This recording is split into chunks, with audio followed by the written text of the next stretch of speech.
प्यारे बच्चों, आज करते हैं हिंदी का पेपर। कोड संख्या 002 इलेक्टिव। ये हिंदी का सैम्पल पेपर है जो सीबीएसई ने रिलीज़ किया है आपके इस बार का जो फाइनल एग्ज़ाम आएगा उसके लिए। इसको बहुत ही ध्यान से देखिए कि क्या क्या आने वाला है। अब की बार पैटर्न को बदल दिया गया है। मैं दोबारा से रिपीट कर रहा हूँ, वीडियो को पूरी देखना क्योंकि सिलेबस और पैटर्न बदल गया है। पिछली बार की तरह एमसीक्यू का पैटर्न वो नहीं रहा जो इस बार है। तो ध्यान से देखिए, आपका पहला प्रश्न आएगा अपठित बोध। अपठित बोध में पहला प्रश्न है और ये टोटल मिलाकर के 10 नंबर का आएगा। वीडियो थोड़ी लंबी होगी लेकिन इसको पूरी देखना, और हो सकता है आपको कई बार देखनी पड़े पूरा प्रश्न पत्र समझने के लिए। ठीक है, तो ये मैं आपको दिखा रहा हूँ, सैम्पल पेपर को ध्यान से देख लीजिए। ये अपठित बोध का जो है गद्यांश का है। ठीक है,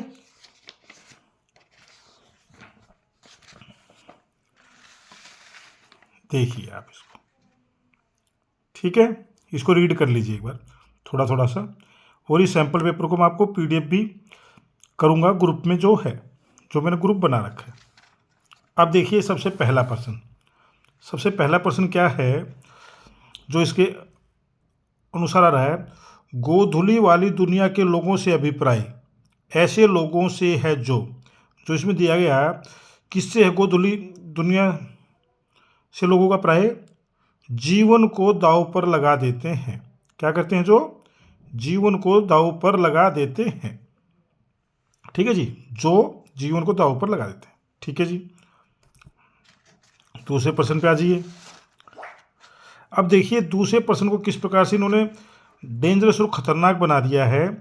इसमें दो अलग ढंग से प्रश्न करता है। आजकल ये आपके सीटेट में भी आएगा। ठीक है, सॉरी सीटेट कह रहा हूँ, जो सीयूटी का टेस्ट है उसमें क्या करने लग गई है, एक जगह देते हैं कथन और एक जगह देते हैं कारण। ठीक है, कथन और कारण, और ऑप्शन में क्या कहते हैं, कई बार बोल देते हैं कथन ठीक है, कई बार कहते हैं कथन और कारण दोनों ठीक हैं, कई बार कहते हैं कथन गलत है कारण ठीक है। तो इसको ध्यान से देखिए। अब इसमें क्या कहा गया कि जनमत की उपेक्षा करके जीने वाला आदमी ही दुनिया की असली ताकत होता है और मनुष्यता को प्रकाश भी उसी आदमी से मिलता है। अब इसमें कारण बताया गया। क्या कारण बताया गया जी? साहसी व्यक्ति लीक से हटकर अपनी आवश्यकता एवं लक्ष्य के अनुरूप मार्ग का अनुसरण करता है। इसके माध्यम से वह लोगों में नई चेतना जगाता है। ठीक है, कारण ये बताया, कथन ये बताया गया। अब देखिए कंफ्यूज करने के लिए इसने क्या किया कि आप लोगों को कंफ्यूज करने के लिए क्या कर रहा है ये। पहले में कहता है ये एक में कथन ए गलत है किंतु कारण सही है। दूसरे में क्या कहता है, कथन एक और कारण दोनों ही गलत हैं। तीसरे में कहता है पहला कथन सही है और जो आर है उसकी व्याख्या भी जो है ए की सही व्याख्या है, अर्थात ये आंसर ठीक है। कथन ए ठीक है और जो आर इसकी व्याख्या कर रहा है वो भी ठीक है। ठीक है, इसका आंसर क्या हो जाएगा 3। तो आपको ध्यान से इसको करना होगा। अब इसका गैप पार्ट देखिए। साहसी मनुष्य अपने उधार नहीं लेता। साहसी मनुष्य सपने उधार नहीं लेता, वह अपने विचारों में रमा हुआ अपनी ही किताब पढ़ता है। इस कथन से लेकर क्या अभिप्राय है? स्वावलंबन का जो पैराग्राफ पढ़ेंगे, अर्थात इसका आंसर स्वावलंबन है। अब देखिए, अब इसमें जो बताया गया कि पहला प्रश्न आपसे किया गया इस अपठित के प्रश्न, कौन से लोग बंधे हुए घाट का पानी पीते हैं? ठीक है जी, अब कौन से लोग पीते हैं जी? कौन से लोग बंधे हुए घाट का पानी पीते हैं? अब देखिए इसमें आंसर दिखाया गया क्या है, गोधुली वाली दुनिया के लोग बंधे हुए घाट का पानी पीते हैं। ठीक है, यह आंसर आपका है। अगला देखिए डे क्या कर रहा है, आदमी के और सारे गुण उसकी हिम्मती होने से ही पैदा होते हैं। जो आदमी हिम्मती होगा उसके सारे गुण उसी से आएंगे। इसका आशय स्पष्ट करना चाह रहा है। तो क्या कहता है ये, साहस सभी प्रकार के गुणों में सबसे ज़्यादा महत्वपूर्ण है, क्योंकि इसके बिना वह किसी भी अन्य गुण का लगातार अभ्यास नहीं किया जा सकता। साहसी कभी भी परिस्थितियों से हार नहीं मानता, सुख दुख दोनों में वह आगे बढ़ता रहता है। यह आंसर इसका होगा। अब देखिए नेक्स्ट प्रश्न क्या किया इसने। अब देखिए पहले जो एक एक नंबर के आते थे एमसीक्यू में, वो करके अब इन्होंने दूसरे वाले को 2 नंबर का कर दिया है। जो अब मैं बता रहा हूँ चेंज होंगे। यहाँ पर ये 2 नंबर का है, अगले वाला प्रश्न भी 2 नंबर का और ये भी 2 नंबर का। अर्थात जो 10 नंबर में 4 एक एक नंबर के और 3 2 नंबर के, समझ गए। जो 1 गुना 4 और 2 गुना 3, अर्थात 10 नंबर ऐसे डिवाइड हो गए अब आपके। अब इसमें देखिए क्या कहा है इसमें,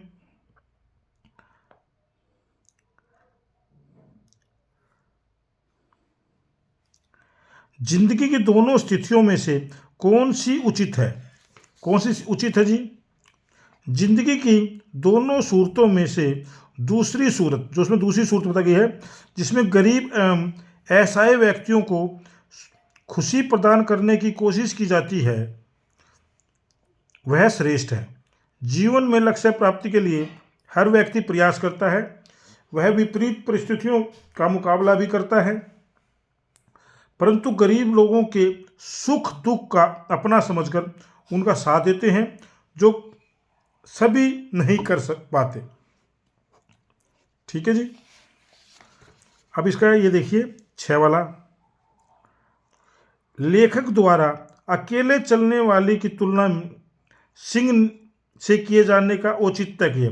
उसने जो अकेला चल रहा है उसके शेर से तुलना क्यों की है जी। लेखक ने अकेले चलने वाले की तुलना सिंह से इसलिए की है क्योंकि सिंह जंगल में अकेला निडर होता है, वह भेड़ या भैंस की तरह ग्रुप में नहीं चलता, झुंड में नहीं चलता। ठीक उसी प्रकार अकेले चलने वाले व्यक्ति भी बिल्कुल निडर होता है। कैसा होता है, निडर होता है। अब देखिए दूसरा प्रश्न आ गया है, इसमें कविता दी गई है, इसमें 8 नंबर के दिए गए हैं। बाधाएं आती हैं आए, घिरे प्रलय की घोर घटाएं, पाँव के नीचे अंगारे, सिर पर बरसें यदि ज्वालाएं। अब ये जो आपकी कविता है, अब इसके प्रश्न देखिए किस प्रकार से किए।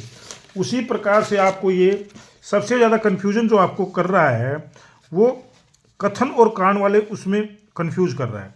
अब इसमें है सिर पर ज्वालाएं, जो बरसने की बात करी गई किससे है जी, सामने कठिनाई होना, सामने कठिनाई होना, सुस्मित हर्षित जैसा श्रम सलत। यहाँ पे सलत का अर्थ पूछा गया है। ठीक है जी, क्या है जी, थका हुआ। नेक्स्ट में आ जाइए, गै में क्या कह रहा है, गै में कदम मिलाकर चलना होगा। इसमें केंद्रीय भाव क्या है, कदम मिलाकर चलना होगा में, अर्थात पहला और तीसरा, निरंतर आगे बढ़ने की प्रेरणा और घृणा को सर्वोपरि समझना। ये जो है पहला और दूसरा, जीवन के कष्टों से ना घबराना, निरंतर आगे बढ़ने की प्रेरणा और जीवन के कष्टों से ना घबराना, यह केंद्रीय भाव है कविता का। कदम मिलाकर चलना होगा। अब इसमें भी देखिए एमसीक्यू, जो पहले एमसीक्यू पार्ट आता था उसमें लिखने का पार्ट दे दिया। इस 8 में से 4 तो एक एक कर दिए और 2 के 2 कर दिए। ठीक है, इसमें भी लिखने का पार्ट आपके लिए कर दिया गया। अब इसमें क्या कह रहा है कवि, आप देखेंगे कि कवि ने किस प्रकार की विपत्तियों में हंसते हंसते आगे बढ़ने की बात कही है। किस प्रकार कही है भाई, इसने कहा है कि कवि ने जीवन पथ पर चलने के लिए सभी प्रकार की विपत्तियों में भी हंसते हंसते आगे चलना होगा, आगे बढ़ने की बात कही है। कवि कहता है कि अगर बाधाएं आती हैं आए, भले ही चारों ओर विपत्तियों के बादल छा जाएं, मगर हमें विचलित नहीं होना चाहिए, हमें घबराना नहीं चाहिए। चाहे कोई भी विपत्ति आ जाए। अगले में देख लीजिए क्या कहता है अध्याय में, कवि ने परहित अर्पित अपना तन मन क्यों कहा। क्यों कहा जी परहित अपना, ये 2 नंबर का दे दिया इन्होंने। 2 नंबर में क्या कह दिया, कवि ने परहित अर्पित अपना तन मन इसलिए कहा क्योंकि मनुष्य का जीवन केवल स्वयं के लिए नहीं होता, परहित यानी दूसरों के भी हित करने होते हैं, परोपकार का कार्य करना होता है। परोपकार में ही मनुष्य को परम आनंद प्राप्त होता है। कवि अपना तन मन दूसरों की भलाई के लिए अर्पित करना चाहता है। कवि ने व्यक्ति से बढ़कर समाज एवं राष्ट्र की कल्पना की है। यह आपका हो गया। अब नेक्स्ट प्रश्न में आते हैं 6 में, कवि ने हमें पावस बनने को क्यों कहा। क्यों कहा, यह भी 2 नंबर का है, ये लिखने वाला पार्ट दे दिया गया है। पावस यानी क्या है जी, वर्षा ऋतु। ठीक है, पावस यानी वर्षा ऋतु धरती को जल से परिपूर्ण कर देती है, चारों तरफ खुशियां बिखेरती है, किसानों से लेकर पृथ्वी के तमाम उपादान हर्षित हो जाते हैं।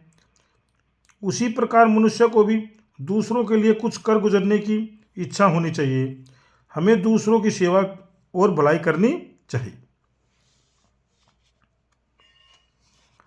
अब देखिए, अब अगला खंड है जो तीसरे प्रश्न से अभिव्यक्ति और माध्यम शुरू हो जाएगा आपका। ठीक है, क्लियर। अभी और व्यक्ति के माध्यम के प्रश्न आ जाएंगे आपके। इसमें कुछ 1 नंबर के हैं, कुछ 2 नंबर के हैं। सबसे पहला प्रश्न क्या है, संपादकीय लेखन से क्या तात्पर्य है। ये 20 शब्द में आपको लिखना है। ठीक है, देखिए संपादकीय लेखन क्या है। संपादकीय लेखन जो है, अखबार में जो संपादकीय पृष्ठ होता है लगभग बीच में मिलता है, उस पर प्रकाशित लेखन को संपादकीय लेखन कहते हैं। समाचार पत्र की अपनी आवाज़, विचारधारा, जो विचारधारा होती है वो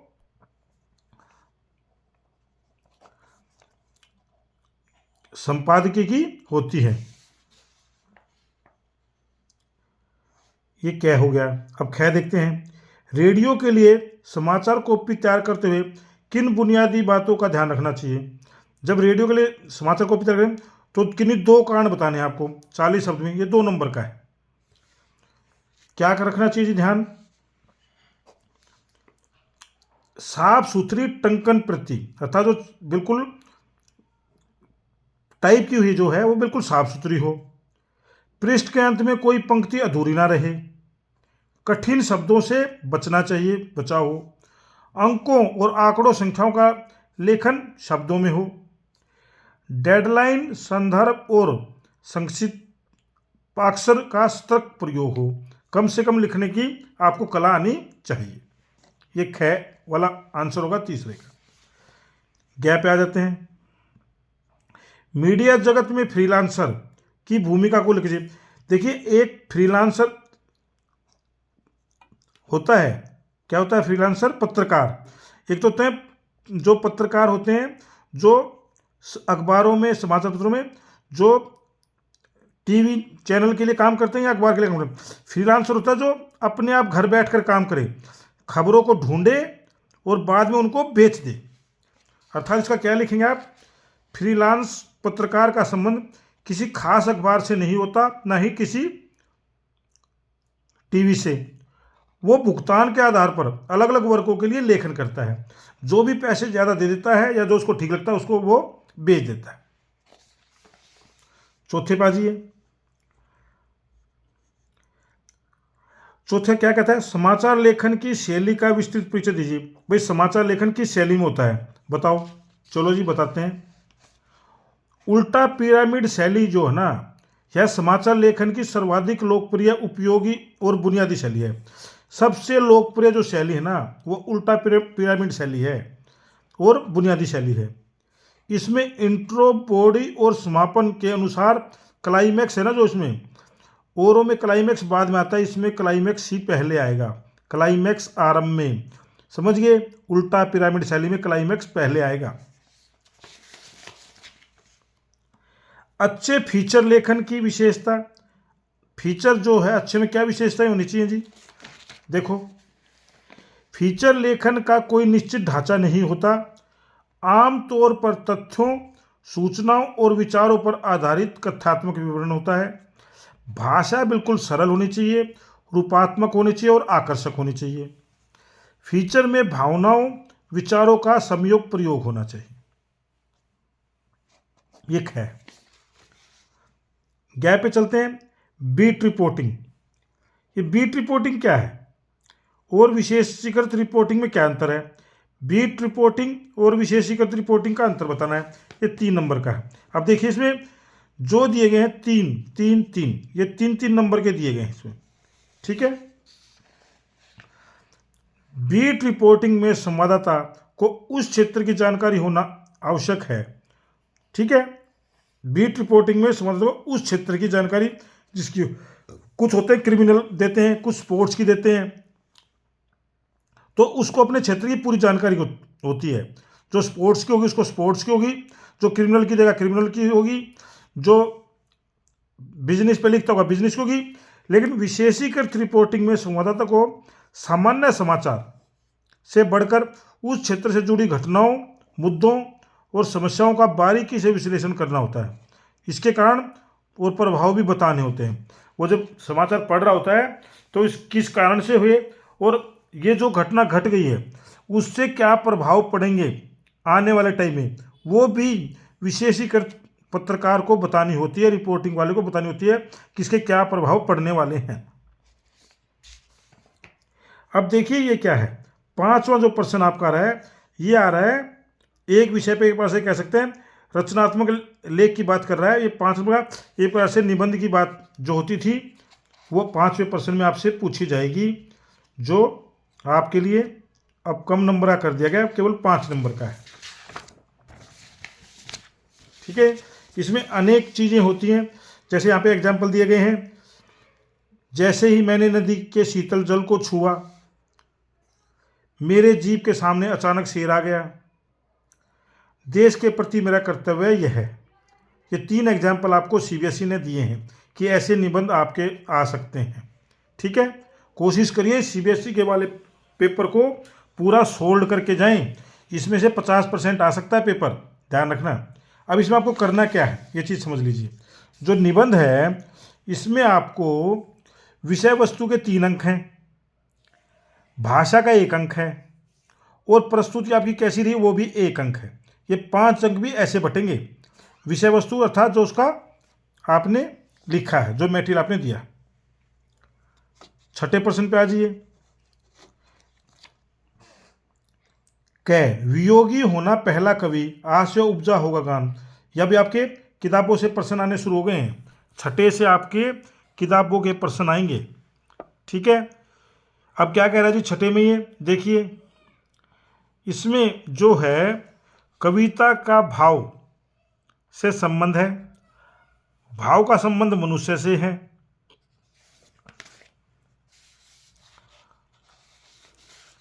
और भाव से ही संवेदना है। कविता के मूल में राग तत्व और भाव तत्व। ठीक है। ये हमारे 6ठे का आंसर है। क्या का ख में क्या कह रहा है, ये रंगमंच प्रतिरोध का सशक्त माध्यम है। प्रतिरोध का सशक्त माध्यम है। कैसा है देखते हैं। रंगमंच जैसी विद्या का सर्जन मूलतः अस्वीकार के भीतर से होता है। कोई भी 2 चरित्र जब आपस में मिलते हैं तो वैचारिक टकराव भी उत्पन्न होती है। रंगमंच की प्रस्तुति द्वारा समाज के विभिन्न मुद्दों को प्रकाशित करते हुए लोगों को जागरूक किया जा सकता है। अंतर्तुष्टि, अस्वीकार, छटपटाहट और प्रतिरोध के जैसे नकारात्मक तत्वों की जितनी ज़्यादा उपस्थिति होगी, नाटक उतना ही गहरा और सशक्त साबित होगा। ठीक है। ये इसका आंसर होगा। गैप आ जाइए। कहानी के संदर्भ में द्वंद्व क्या चीज है, यह कहानी का महत्वपूर्ण तत्व क्यों है, देखते हैं जी क्यों है। मन मस्तिष्क में उठने वाला वैचारिक मंथन किसी काम में आने वाली बाधा, दो पात्रों का आपसी मतभेद। क्या है जी द्वंद्व? जो हमारे मन में और मस्तिष्क में, दिल और दिमाग में जो विचारिक मतभेद होता है ना, ये चीज़ ठीक है, ये चीज़ गलत है, ये चीज़ करूँ या ना करूँ, जिसको करूँ तो कब करूँ, आज करूँ या कल करूँ, ये सब वैचारिक मंथन, ये द्वंद्व है। किसी काम में आने वाली बाधा, किस काम को मैं काम करूँगा, ये बाधा आएगी या नहीं आएगी, ठीक है। और किसी चीज़ पर, जैसे दो पात्र या दो दोस्त हैं, उनके बीच में आपसी मतभेद जो है, ये द्वंद्व कहलाता है। ये महत्व क्या है, जो कहानी के अंदर क्यों द्वंद्व पैदा करता है, आप देखोगे नाटक होगी, कहानी के रूप में आपकी फिल्म होगी, वो कहानी को आगे बढ़ाता है, गति प्रदान करता है। इसको क्या कहते हैं कहानी की भाषा में? गति प्रदान करना, अर्थात कहानी को आगे बढ़ाना। द्वंद्व कहानी में रोचकता आती है। एक तो कहानी आगे बढ़ती है, फिल्मों में देखते हो ना, जैसे सस्पेंस, जिसको रोचकता कहते हैं, सस्पेंस, भाई वो इस काम को करेगा, जैसे कोई दोस्त को मारने चलता है, एक्सीडेंट हो गया, गाड़ी तेज चला, एक्सीडेंट हो गया, रोचकता आएगी। एक कह रहा धीरे चला गाड़ी, एक कह रहा तेज चला, और फिर वो तेज चलाता है, फिर उसको रोचकता है कि एक्सीडेंट होगा या नहीं होगा, कैसे ही सलामत पहुंचेंगे। तो कहानी भी आगे बढ़ती है और रोचकता भी आगे बढ़ती है। द्वंद्व के बिंदु जितने स्पष्ट, कहानी में उतनी ही सफल। कहानी द्वंद्व अगर सफल है तो कहानी भी सफल हो जाएगी। अब देखिए, आपका जो अगले वाला प्रश्न है, 7वां प्रश्न की मैं बात कर रहा हूं, हम 7वें पे आ गए। ये आपका कविता में से लिया गया है, और कविता में भी क्या कहा गया है कि ये जो कविता आपकी तोड़ो, ठीक है, तोड़ो कविता का इसमें पार्ट दिया गया है, जो सैंपल पेपर में। इसका क्या कहा गया है, तोड़ो से क्या पूछना चाहता है, चलो देखते हैं। ये 5 प्रश्न इसमें से आएंगे, और 500 1 गुना 5 आएंगे, 1 नंबर का 1 आएगा, अर्थात 5 नंबर की है ये। तोड़ो कविता का कवि मन में व्याप्त ऊब और खींच को तोड़ने की बात करता है, क्योंकि वह ऊसर, विध्वंस, कौन सा आंसर ठीक होगा जी? सर्जन की बात करता है। अब देखो, फिर इसने कंफ्यूज करने लगा, कथन और कांड, जो मैं कर रहा हूं, जो मोस्टली कंफ्यूज कर रहा है, ये सभी एमसीक्यू में कथन और कांड पे कर रहा है। सुनते हैं मिट्टी में रस है, जिसमें उगती दूब है, ये पंक्तियां दे दी। कारण क्या बता रहा है? मिट्टी में उर्वरा शक्ति है, इसलिए इसमें दूब उगती है। तो क्या आएगा इसका? कथन और कांड दोनों सही हैं, कारण कथन की सही व्याख्या करता है, अर्थात दोनों लाइनें ठीक हैं। तो दोनों लाइनें ठीक हैं, तो चौथे वाला ठीक है। एक इसमें पंक्ति आई है, आधे आधे गाने, इसका क्या अर्थ है? अधूरी क्रियात्मक शक्ति। एक और लाइनें आई इसमें, मन की खोज से आशय क्या है? झुंझलाहट, मन की झुंझलाहट। अब फिर देखो, ये लास्ट में फिर दे दिया, कथन और वो करके, कवि ने मानव मन की दशा बताई है, कथन 1 कथन 2। कथन 1 में क्या कहता है? धरती और मानव मन की दशा में समानता है, मानव मन सदैव बुराई की तरफ आकर्षित है। दोनों ही चीज़ें ठीक हैं, धरती और मानव का मन की दशा समान है, मानव मन हमेशा बुराई की तरफ, जो बुराई है या जो आकर्षित करने वाली चीज़ें वे में जल्दी करती हैं। अर्थात इसका जो आंसर होगा, जो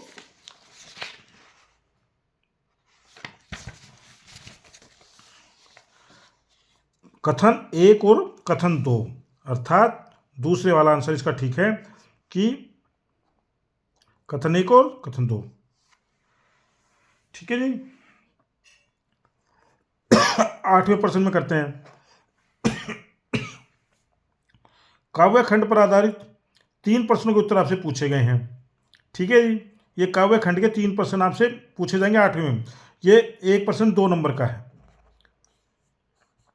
ये आपको इस ढंग से करना है, जिसमें दिया गया है एक बूंद से दिया गया है, एक कॉर्नेलिया गीत से दिया गया है, ठीक है, और एक घनानंद की जो कविता उससे जिसमें सुजान है। 9वां जो प्रश्न है, इसमें सह प्रसंग व्याख्या करनी बोली गई है। क्या प्रश्न बोला गया? सह प्रसंग व्याख्या। ये एक तो सह प्रसंग व्याख्या आएगी आपकी कविता वाले पार्ट से, गद्य से, एक पद्य से, ठीक है। इसमें जो करना है, इसके अंक समझ लीजिए कैसे करने होते हैं आपको। इसमें जो आपको करना होता है, इसके अंक डिवाइड होते हैं बेटे। ये ऐसा ना हो कि आप इसको समझ करके करें। देखिए, जिसमें कविता वाला पोर्शन होगा उसमें सह प्रसंग व्याख्या में जो संदर्भ है वो 1 नंबर का है, प्रसंग 1 नंबर का है, व्याख्या 3 नंबर की है और विशेष 1 अंक का है। अर्थात ये टोटल 5 अंक का है। अब कहोगे जी संदर्भ में क्या लिखना है हमें? संदर्भ में आपने क्या लिखना है? कवि और कविता का नाम लिखना है। ठीक है, आधा नंबर का कवि का नंबर, आधा कविता का नाम का नंबर। और प्रसंग में पूर्वापूर्व संबंध, उससे व्याख्या से कुछ पहले का हिस्सा आपको बताना होगा, समझाना होगा। और जो व्याख्या है फिर विस्तार से लिखनी होगी। इन्हीं चीज़ों का प्रयोग करें आप, संदर्भ, प्रसंग, व्याख्या, विशेष, तो आपके 5 में से 5 नंबर आएंगे। अब 10वां देखते हैं।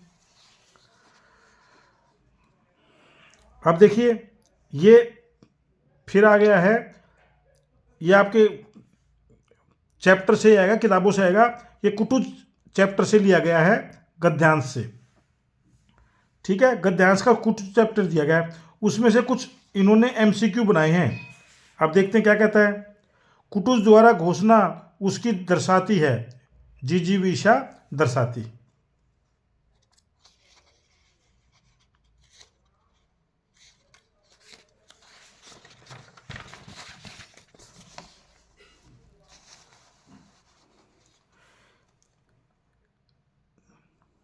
लेखक के अनुसार सबसे सही वाक्य चुनिए। कठिन परिस्थितियों में भी जीना सीखें। ये किससे आएगा? कुटुज से। कठिन परिस्थितियों में जीना सीखें। अब ये फिर कर दिया कथन और कारण। क्या है जी? कुपित यमराज के दारुण निश्वास के समान धधकती लू में भी यह हरा है और भरा भी है। यमराज के क्रोध के कारण कुटुज की जीवन शक्ति कम हो जाती है ना, ये गलत है। जीवन शक्ति कम नहीं होती, जिसके कारण वह सूख जाता है ना, वह नहीं सूखता। अब तीसरे वाला प्रश्न इसका ठीक है। कथन सही है किंतु कारण कथन की सही व्याख्या नहीं करता। ये जो कारण है इसकी सही व्याख्या नहीं कर रहा, अर्थात तीसरे वाला आंसर अब टिक कर देंगे। गद्यांश में लेखक ने कुटुज को स्वाभिमानी दर्शाया है। स्वाभिमान, कुटुज का क्या दर्शाया है? स्वाभिमान दर्शाया है। मगर कुटुज है संस्कृति के निरंतर सफियामान शब्दराशि में जो जम के बैठा है सो बैठा ही है। अब इसमें वही कथन और कारण का चक्कर है। कैसा है जी? सो बैठा ही है। इन पंक्ति के माध्यम से लेखक संस्कृति किस भाव को उजागर करता है? संस्कृति के किस महत्व को उजागर करता है जी? अनुव्रत को। ठीक है, अब ये 11वां प्रश्न। 11वें प्रश्न में आपके 2-2 नंबर के 2 प्रश्न हैं। 3 आएंगे, 3 में से कोई आपको 2 करने। ठीक है, कह ख ग आएंगे, कोई 2 कर दो, 2-2 नंबर के। फिर ये आ गई आपकी 12वां प्रश्न। फिर सह प्रसंग व्याख्या आएगी। सह प्रसंग व्याख्या में वही आपको बताया गया था, भूलना मत। सह प्रसंग व्याख्या में क्या करना है आपको, बिल्कुल ध्यान रखना। दोबारा से फिर बता रहा हूँ, संदर्भ 1 नंबर, प्रसंग 1 नंबर, व्याख्या 3 नंबर, विशेष लास्ट में विशेष जो लिखें 1 अंक। विशेष में क्या लिखते हैं? जैसे कौन सा अलंकार आ गया, शब्द शक्ति कौन सी आई है, भाषा कौन सी है, तो ये सब विशेष में होते हैं। लास्ट में विशेष लिख के लिखना जरूर। इसमें वथुआ वाला पार्ट भी है, अर्थात 2 आएंगी, 2 में आपको 1 करना है। जो सा आपको अच्छा आता है वो करना।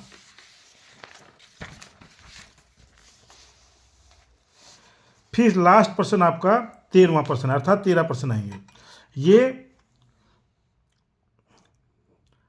5-5 के 3 आएंगे, आपको 2 प्रश्न करने। कह ख ग कोई 2 करो। ठीक है, 5-5 के 2। एक तो इसमें जो दे रखा है बिस्कोर की माटी से दे रखा है, एक सूरदास की झोपड़ी से दे रखा है, और तकनीकी एक दे रखा है अपना मालवा खाऊ झाड़ू से। ठीक है, ये 3 प्रश्न इसने दे रखे हैं सीबीएसई वालों ने। तो अर्थात आपका ये कंप्लीट हो गया। आप इस वीडियो को बार बार देखिए, दोस्तों को स्पष्ट कर दीजिए इसको 100% कर लीजिए। पेपर इसी टाइप का आएगा और यहीं से आएगा। धन्यवाद।